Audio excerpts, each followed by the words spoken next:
Hello, hello, hello. Welcome, welcome, wherever you're watching this from. Do not adjust your sets. You are, of course, looking at Eurovision 2022 stage from Turin. And before we look at the 2023 Eurovision stage, I wanted to take a little moment to remember and take a moment to think about the beauty, the fantastic stage, the fantastic set that we had in Italy. I can tell you that I was, in fact, in Turin for the Eurovision semi finals, and there was a wonderful moment when we were sat in the audience, and all of a sudden, the water at the front of the stage started to flow and to run. And I want to, of course, to pay homage to the fantastic stage design of last year, and of course, to say thank you to Turin, thank you to Italy, and it's now time for Italy to make way to the hosts for Liverpool in 2023. It's great to have you here. Hello, hello. Wherever you're watching this from, you're very welcome. Keep me company. I'm here on my own. This is my second solo live broadcast. It'd be great if you're able to join me. We're talking all things Eurovision 2023 stage. And as I say, please keep me um, company and let me know your thoughts on the 2023 stage. I, of course, will be looking at it in a little bit of detail, not too much at the moment, but a little bit of detail. And I am so stoked for the stage that is to come. So, of course, we have had the logo reveal there the other night, just on Monday night.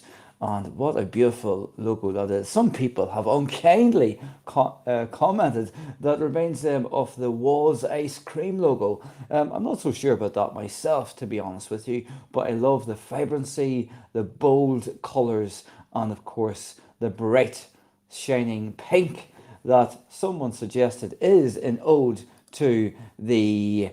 Hello, Michael. I'm not sure who's watching, but yeah, you're all very welcome. Come on in, come on in. You're very welcome. So, as I was saying there, I love the pink that is an ode potentially to the people of the Kalush Orchestra, in particular the little rapper, the little amazing rapper from Kalush Orchestra. So let's have a little look at, of course, the designer for the stage this year. And this is Julio Himede. His design is from Yellow Studio, and they're based in New York and Sydney. Julio says the architecture takes inspiration from a white hug opening its arms to Ukraine, the show's performer, and guests across the world. He continues, I focused on the cultural aspects and the similarities between Ukraine, the UK, and specifically Liverpool. From music, dance, and art to architecture and poetry. It's going to be poetry in motion, I do believe. So let's have a little quick look at the stage in question. And here is a little image. It's lovely, isn't it? It's beautiful, it's bold, it's big, it's brash. Blues is dominant colour there, blue and silver. And here's another image that I happen to find as well. It's not just amazing, I think it's absolutely fantastic. So, what are you saying about it? Let me see. So, let's have a look. So, Ireland got the number two slot and semi one. Not sure that's a good thing. Actually, hello Adam. You're very welcome here wherever you're watching this from. It's good to have you here. Let's get together. This is a community. I want to build this community of Eurovision 365. And wherever you're watching this from, whether you're on your own or whether you're with other people, please drop me a line and let me know your thoughts on the Eurovision 2023. So, just a little point there, Michael, that you were making about Ireland in the semi-final, first semi-final. Just to let you know that Ireland was drawn second from the pot, but that isn't the actual running order of the semi-final. That will be decided later on in terms of the producers. They will decide. And of course, Ireland's Eurosong final is tomorrow night. And I know we're all stoked, we're all excited for that. So let's again have a little look again at the stage design. There's a couple of pictures coming up right now. There's the first one, and there's the second one. And you may know or you may not know that Julio was involved in the design of the MTV 2021 awards. You can actually see a resemblance. Well, I can see a resemblance. You can see the blue bold colours there from the MTV awards and the silvers, the bright white lights. It's not too dissimilar from this image here, is it?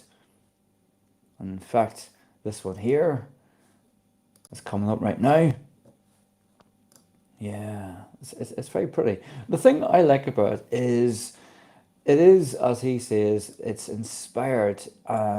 It's opening its arms. The stage is opening its arms to Ukraine, the show's performers and guests from across Europe. And I like that. I like that feeling of togetherness. I like how it's going to, I suppose, give us a feeling of belonging. So let me know your thoughts on the stage. Let me know your thoughts on what you hope the stage is going to look like. Now, if you don't mind, in a little second, I'm going to play a video that I seen, a little video that I saw, which showcases the actual stage. So it's like a design. It's a bit of a cartoon, you would call it. Can't think of a better word for it right now, but it's a cartoon. It gives us an idea, a feel of what the stage can do. So before we do it, I'm going to read some of your comments here. Stage is fantastic. Let me see. Adam Green. I think Ukraine and United Kingdom should have voted in separate semi-finals due to large audience share between them and both co-hosting this year's contest. Of course, Adam, just to note on that one, it's totally random, of course, whenever a country gets picked out where they're going to vote on. So the luck of the draw, really. So at the moment, or for now, I'm going to show you the images that we have shown, a little video montage of what the stage can do. And I hope that you like it.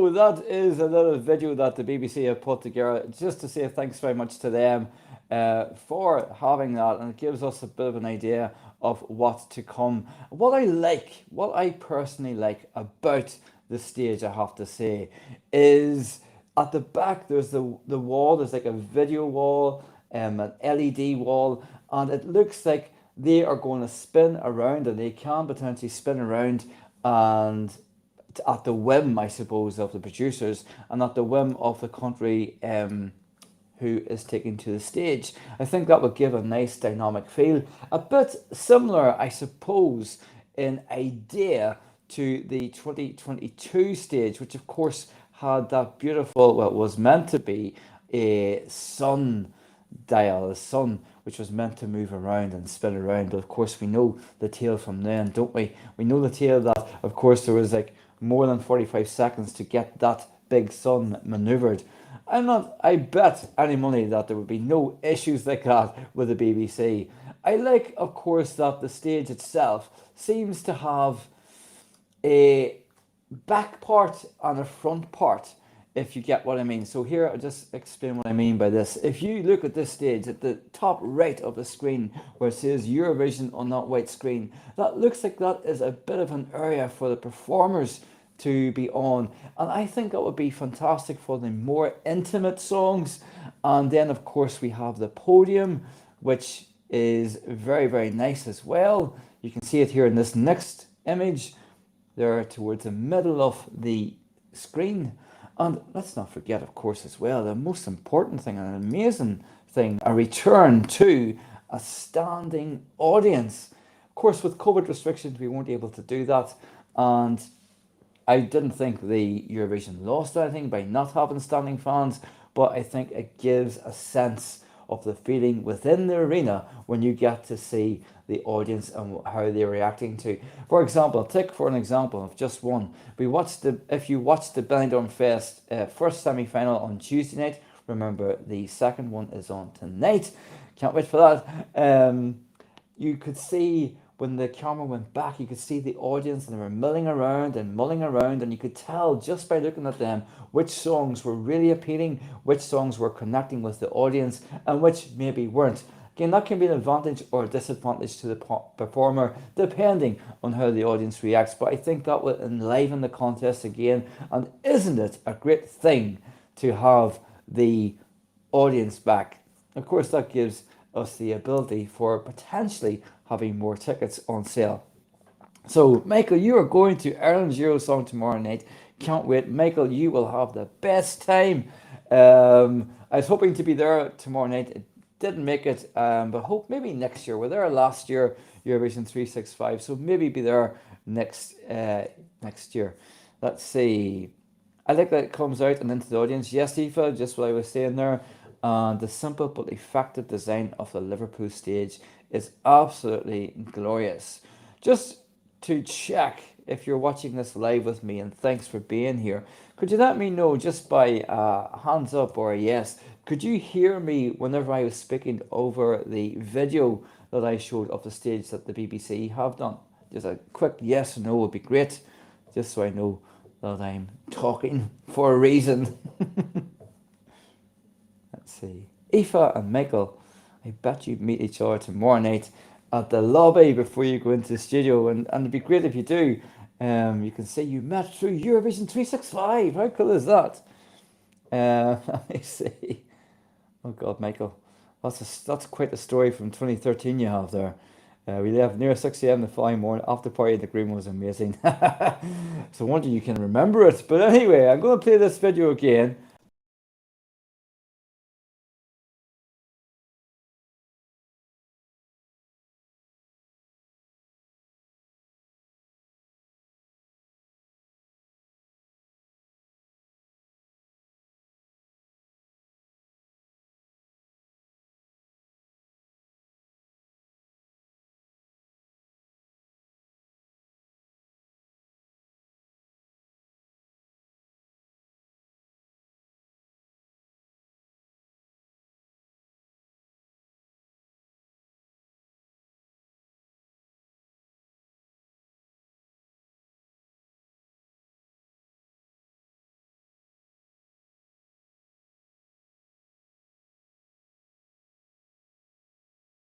In.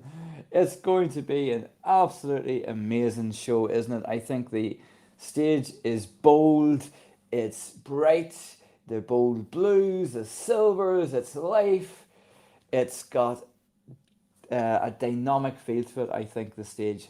And a bit like the logo, I suppose. The logo has a retro kind of feel to it. And I think the stage matches that somewhat, that kind of retro feel. Oh, that's a really good, interesting point that you're making there, Adam, about Austria and Australia. Let me just read that properly. Let's see. So, the Austria and Australia even are both together in the same semi-final for the first time ever. That is so interesting. I wonder will they vote for each other? Yeah. Okay, thank you, Aoife. Thanks for that. I wasn't saying much anyway that I hadn't already said, Aoife, to be fair. Um, so let me see. I'm just going to check in this Eurovision 2023 semi-final running order. Apologies for the little tapping. Okay, let's see. So semi-final one, of course, we have Croatia, and we have Ireland, and we have Latvia, Malta, Norway, Portugal, Serbia, Azerbaijan, Czech Republic, Finland, Israel, Moldova, Netherlands, Sweden, and Switzerland. Now, Ireland were in the same semi final last year as Malta, as Serbia, as Azerbaijan, as the Czech Republic, as Finland, as Israel, and as Sweden. That's so interesting. And they all were in semi final two, and this year they're in semi final one. Semi final two: Armenia, Belgium, Cyprus, Denmark, Estonia, Greece, Iceland, Romania, Albania, um, Australia, Austria, Georgia, Lithuania, Poland, San Marino, and Slovenia. So Armenia, let me get, hope I get this right. So Armenia, Denmark, Greece, Iceland, Albania, Austria, and Lithuania were and Slovenia were all in the same semi-final last year, but that was semi-final one. Isn't that really, really, really interesting?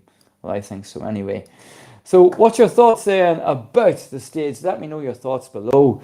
Do you like it? Do you think it's going to be wonderful and amazing? I'd love to know what you think. Of course, let me know your thoughts on the comments here below. Or if you're watching this on playback, you're very welcome as well. Let me know your comments on there as, or two, I should say. So, if you're just joining me, you are live here on YouTube and on, well, you're not live, I'm live. Panic station's over.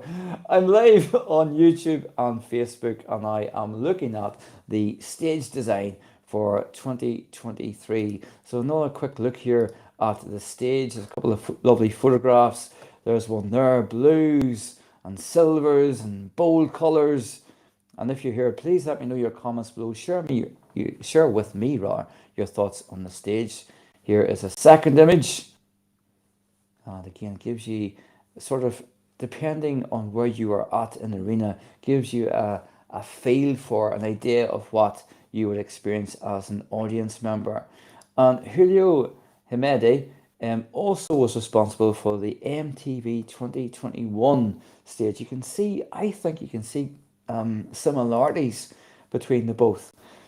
And Julio earlier on today said his design, of course, his design studio is Yellow Studio, based in New York and Sydney.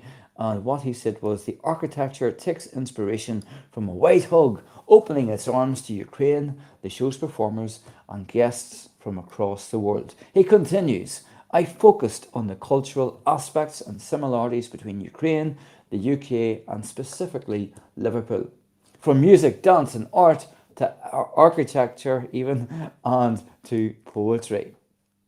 So it's all in there. So it's interesting how that's going to really look whenever it comes, those ideas of his. So, as I said, he says he's focused on the cultural aspects and similarities between Ukraine and the UK, and specifically Liverpool. How is that all going to look when we get to May, which isn't too far from now? Well, that's it. I'm going to have a little look at what you're saying. So, Adam, you're going to be in Liverpool this May with a friend. My accommodation is booked. Now I just need the tickets, don't we all? I think, I don't know how right this is, and this may just be an idea or a thought for me, because we've obviously got the logo presentation now. We have the running order. We know what the stage is going to look like. We know that there's going to be a standing area, which I think is great. It's going to enliven the contest again after the years of COVID and, of course, the cancelled contest in 2020. And I do think that tickets are going to be hard to get, but you never know. I'm thinking that they will go on sale maybe within the next couple of days, but who knows? If you are going to be in Liverpool, just to say this at this point, I'll be repeating myself, no doubt, throughout the time from now until we get to Liverpool. Hey, Michael, or bye, Michael, even. Back, sorry, if I'm not hungover. Michael, I want to see that you are hungover. I hope you have the best time. And come back here, and you're very welcome back when I go live on Saturday as well. So I'm going to go live, and we'll see. Mr. Zombie, Norway or Sweden probably win as usual. Well, I'm going to have to challenge you on that, because I don't know what you mean by as usual. Norway have only won 3 times, and the last time was 2009. Sweden, of course, they've got a good run of 6 wins. They're catching up in Ireland, of course. Um, but I wonder, do you mean, Mr. Zombie, that um, we have Lorraine in the mix? Is that what you mean? Just you're able. It'd be great if you can clarify that what you mean. Uh, just in terms of obviously we've got the logo. Here you are again as a little reminder, as if we needed reminding of the logo. And here is the man involved in the stage design. There's Julio Himedi. Hope I'm saying that right. And his design, Yellow Studio, based in New York and Sydney. And he said the architecture takes inspiration from a white hug, opening its arms to Ukraine, the show's performers and guests from across the world. And let's have a little look one more time at the stage. So there's a picture, there's another picture coming right at you. And yeah, it's going to be fun, isn't it? It's going to be so, so, so much fun, I believe. So, what's your thoughts? Let me know below in the comments what you think of the stage, what you think of the logo. Will you be there? Are you hoping to be there? Can we get tickets for the final and semi final? I think at this stage we'll all be happy with whatever we can get. But please do share your thoughts on the stage. And of course, I'm going to go soon because, of course, we have the Benidorm Fest second semi-final, and I believe, of course, Georgia. I think Georgia is going to be selecting tonight. I don't know if Georgia is actually selecting the winner and song, um, but we'll see. Mr. Zombie, thanks for clarifying that. Just good that, so I'll probably get top 10. Well, top 10 would be a good result. Do you know, I said this on Monday night at the allocation because a little bit of talk here from Irish fans where we were chatting about, oh my goodness, this is a really tough semi final. But I thought about Sweden and particularly the Swedish fans who are so confident year after year after year because they know they have a great song and a great performer and they don't happy they don't care, I should say, where they are drawn because they're confident. And I think any country should be confident regardless of where they're at, regardless of which semi final they're at. If they send a great song and a great singer, that's all that matters, right? Top 10 would be great. Can't remember the last time Ireland was top 10. It was 2011. My goodness. Maybe 2023 will change all that. So here we go. Here is the stage one more time. And the second one. And just for those who have come in a little bit later, I'm going to run a little video here of the design.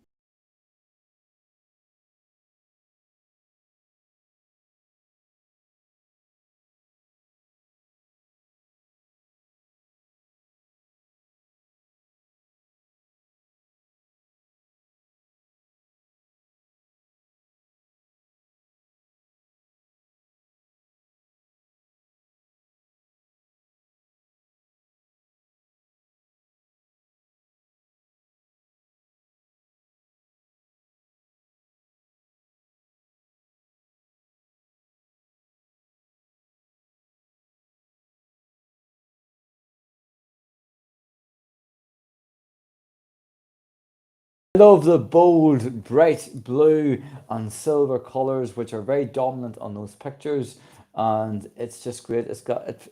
Do you know what it reminds me of? It reminds me of light. It reminds me of energy, and it's about, as I said, it's a hug. It's a hug. We're all going to be united by music. It's not. It's a great slogan as well. I've got to say. Adam, let me see. What are you saying? It's a shame about the low number of countries this year. I agree.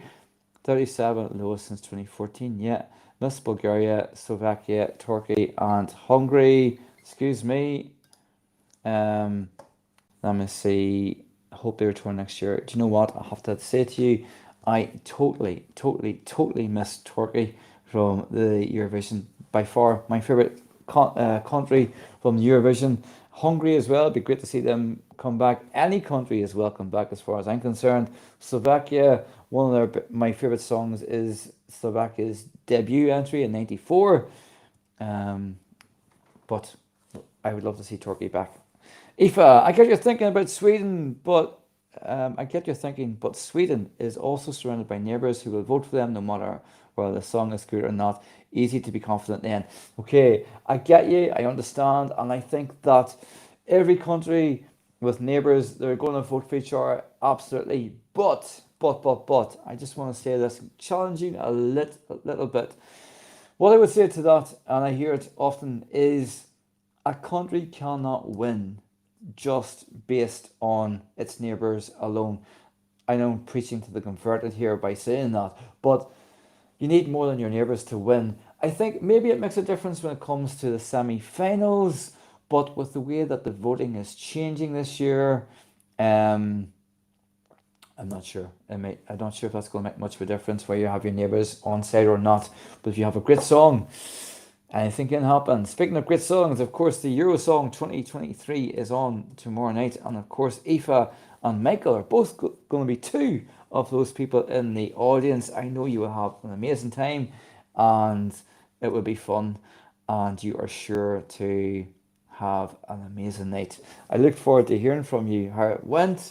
And also, we have on Saturday, I'm going to be going live tomorrow night when it comes to the Irish Eurosong final. I'm not decided yet where I'll be throughout the entire show or where I'll be for the winning performance. I'm not sure yet, but I will let you know. And I hope to see as many of you there. And it'd be great to have your company. And then on Saturday night, we have, of course, the Benidorm Fest. And that's going to be an awesome night. I am sure of it. And I look forward to watching that as well. And of course, I'll be going live throughout that. I've decided I'm going to go live throughout that. For some mad reason, I'm going to do that, but you're very welcome to join me for that. Yeah, okay, Aoife, I understand that as well. I do.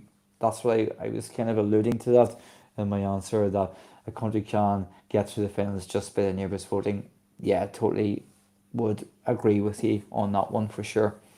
But the time is gone. What's the time going to? It's almost a 7:15.